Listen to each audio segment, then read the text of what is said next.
mnyama anataka kweli kweli katika finali. Anamtaka nani? Anamtaka Young Africans. Anasema bado hajamalizana naye. Nikwambia kitu. Yaani katika kitu ambacho wamefeli Simba. Kushindwa kumfunga Dar es Salaam Young Africans katika ile mechi ya kwanza tulioenda Zanzibar. Yaani wachezaji walikuwa wamechoka mno. Kama unakumbuka ilikuwa back to back za mechi ambazo walikuwa wanachezeshwa. Alafu wanakuja kufungua macho Simba huyu hapa.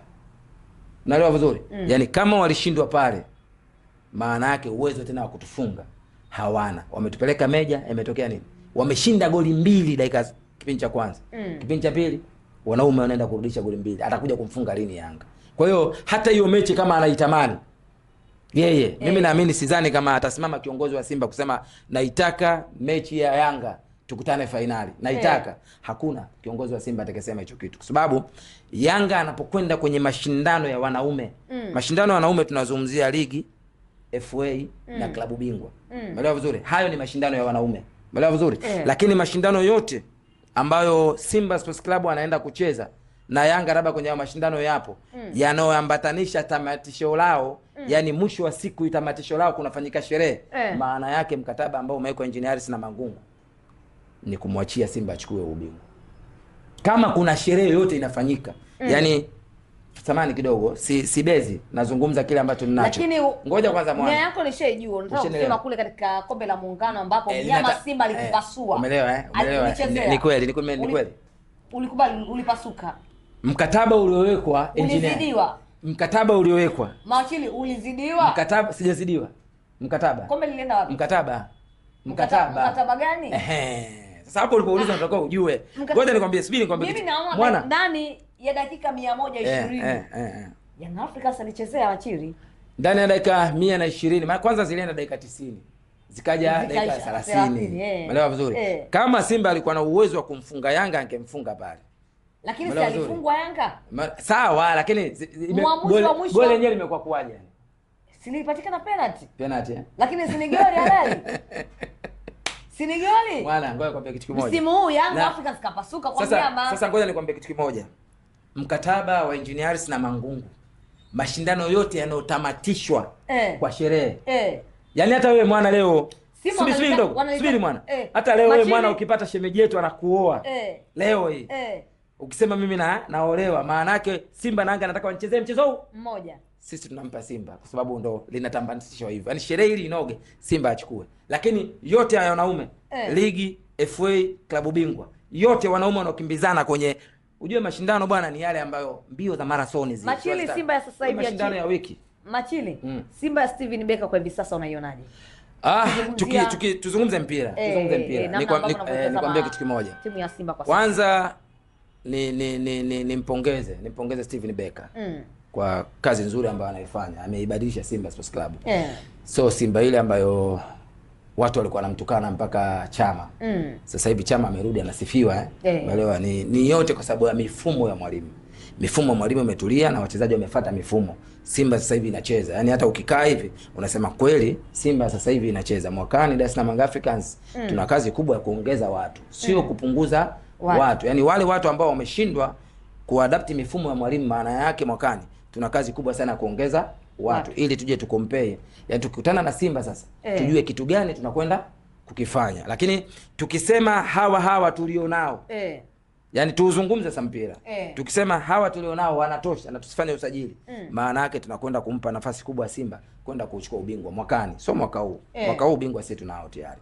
Lakini mwakani tusipokuwa makini Simba anaweza kaenda kufanya vizuri zaidi. Kwa hiyo ili kumdhibiti Simba na ili umdhibiti nani mpinzani wako, maana yake ni lazima uchukue majembe ya kutosha. Na lazima uangalie nani ambaye anasumbua katika timu yako. Hata Ulaya ipo. Unajua hata Ulaya ipo. Kwa sasa sisi tunafikiria kama itampendeza GSM, kama tajiri akicheka. Yaani unajua GSM akiamua mchezaji wa timu yote anachukua. Umeelewa vizuri? Kama GSM ikimpendeza sawa, tunakwenda kumnyofoa mtu bana. Kuna mtu mmemwona?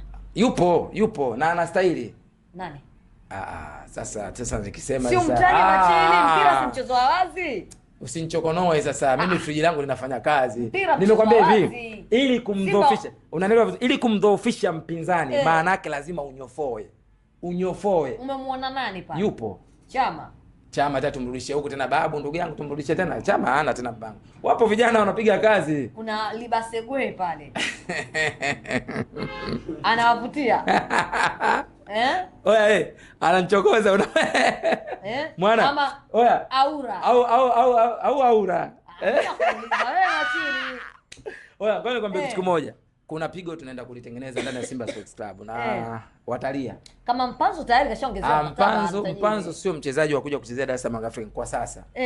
Umeelewa kwa sasa, lakini yupo mtu ambaye bado anahangaika naye kwa sababu mchezaji kwanza amekuwa sasa nitakuwa nimetoa na kodi zenyewe. Umeelewa vizuri. Nitakuwa nimetoa na kodi zenyewe. Kwa hiyo kiufupi kuna mtu ambaye Dar es Salaam African Simba wanamtaka. Yaani kutoka Simba kuja Yanga. Yanga wanamtaka. Maana yake tunasubiria tu bosi acheke.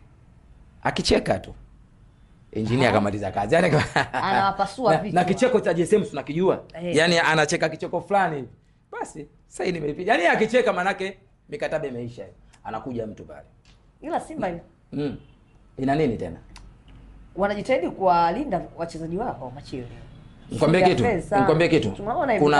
Kuna mchezaji mpaka sasa hivi Simba anagoma kusaini kuongeza mkataba. Na sio kuongeza. Maana yake ni kwamba mchezaji walimchukua huko alikotoka. Hana mkataba wa aina yote kwa sababu hata mshahara analipwa na wenyewe. Umeelewa? Analipwa na wenyewe. Kwa hiyo kinachofuatia mpaka sasa hivi wamejaribu sana kumchombeza, bwana mdogo ameshindwa kusaini na tayari. Niwaambie tu ukweli. Tayari kisha saini Dar es Salaam Africans. Tayari. Na sisi tumeenda kule kwao.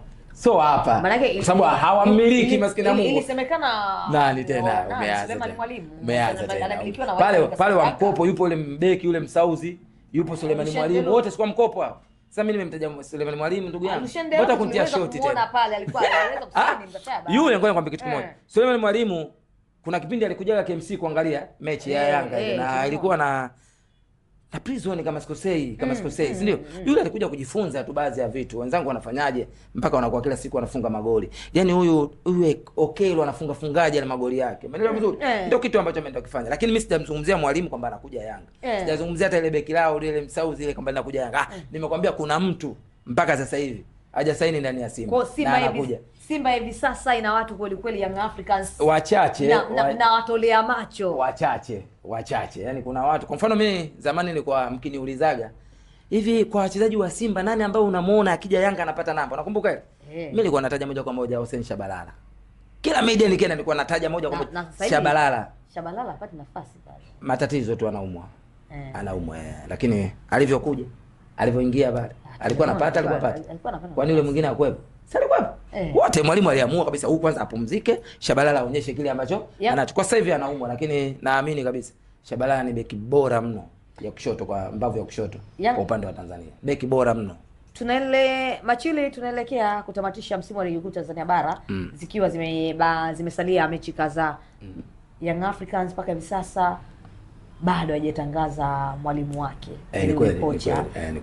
Wewe kama ukiwa mtu wa mpira unatamani mwalimu atakaye kuja ndani ya kikosi cha Young Africans awe na falsafa gani zaidi? Kwanza katika kitu ambacho natakiwa tuzingatie na tumuombe bosi wetu. Yaani tumuombe rais wetu Engineer Harris Said pamoja na cabinet nzima, scout wale ambao wanaangalia nani ambaye anafaa nani ambaye hafai. Kwanza lazima tuletee kocha mwenye mafanikio makubwa. Kocha ambaye ana vitu vingi anaweza kuvifanya. Kwanza unajua unapokuwa na wachezaji, hata sisi tunabahatika kwenda mazoezini. Wachezaji wanakuwa kama watoto wadogo. Mautani yanakuwa mengi, maana masiara yale yanakuwa mengi sana. Kwa hiyo lazima apatikane kocha ambaye kwenye ule usile sana usizidi. Yaani afikie sehemu kwamba sasa ni muda wa kazi, tunapiga kazi, lakini muda ambao wa kukaa na vijana lazima washauriane kwamba bwana hiki unakosea, fanya hiki. Umeelewa? Hilo la kwanza. Lakini la pili, kwa mpira wetu wa Tanzania sisi tunaujua. Ni mpira ambao una pressure sana sasa hivi. Yaani lazima tukubali. Katika ligi kubwa ambazo zipo barani Afrika na sisi tumepenya. Nafikiri nafasi ya 5 kama sikosei au ya 6. Kwa hiyo ni ligi ambayo sasa hivi ina pressure kwa mashabiki, kwa viongozi, mpaka kwenye benchi ile na ufundi na wachezaji. Pressure inakuwa kubwa sana. Lazima apatikane mtu ambaye ana uzoefu na hivyo vitu, lakini pia apatikane mtu mwenye CV za kutosha, yani CV za kutosha. Wasituletee mtu kama ilivyotokea bahati mbaya kwa Romain Folz. Isitokee ile kitu. Yani lazima wamlete mtu ambaye anashaurika. Lazima apatikane kocha ambaye ukikaa naye chini, yani wenzake wale akina Mourinho wakianza kumshauri au so bana anashaurika. Tofauti na makocha ambao walikuwepo. Umeelewa vizuri, akina Pedro, akina Romain Folz walikuwa washauriki. Kwa hiyo lazima apatikane kocha ambaye anashaurika kuanzia benchi la ufundi, lakini pia anashaurika kupitia kwa wachezaji. Kwa mfano, tukimzungumzia Mwamnyeto ni mchezaji mkongwe ndani ya klabu ya Yanga. Lakini pia tukimzungumzia Shabalala ni mchezaji mkongwe katika ligi kuu ya Tanzania. Maana yake ni kwamba anaijua ligi ndani nje. Kwa kiufupi, akipatikana kocha akikaa na watu kama hao wakiwa wanamshauri, apokee, asichukulie kwamba mimi mwalimu wewe unanishauri nini, umeelewa? Lazima tupate mtu wa namna hiyo. Apatikane mtu ambaye au unapomfikishia ujumbe wako au unapomfikishia jambo analipokea, tofauti na makocha ambao wamepita. Pedro alikuwa umsogelee, Romain Folz ulikuwa umsogelee. Kwa kiufupi, tunamuomba Engineer Hersi kwanza apate kocha ambaye ana CV za kutosha, ana uzoefu na ligi za Afrika, ana uzoefu na game za kimataifa. Tukizungumzia klabu bingwa, umeelewa vizuri, lazima awe na uzoefu. Asituletee kocha ambaye hana uzoefu kama makocha ambao wanatajwa, umeelewa vizuri. Mimi natamani aje kocha ikiwezekana hata aliyebeba ubingwa wa klabu bingwa barani Afrika, CV zake zilikuwa zimeshiba, akija ndani ya Dar es Salaam Africans, hata wapinzani wakisikia huyu mwaka 2-3 iliyopita alibeba klabu bingwa, maana yake watu lazima wataogopa na wachezaji wenyewe wataogopa. Lakini makocha wengi nichokuja gundua wanaokuja, wachezaji wanakuwa na CV kubwa kuliko makocha. Sasa unaenda kumsema vibaya Kibwana Shomari ambaye ameenda kubeba nini wanaita medali ya kafu ya shirikisho, si ndio? Alafu wewe hata robo finali ya shirikisho hujawahi kucheza. Hiyo ni ngumu, umeelewa? Uweze kumshauri mtu kama wewe. Lakini kama anapatikana kocha aliyebeba hivyo vitu, maana yake shirikisho umwambie kitu, klabu bingwa umwambie kitu. Mchezaji yoyote hata awe na jina gani kubwa, lazima atashuka chini kwa sababu anajua huyu mwamba ana uzoefu na mchezo hii. Shukrani sana Machili Yanga. Asante sana.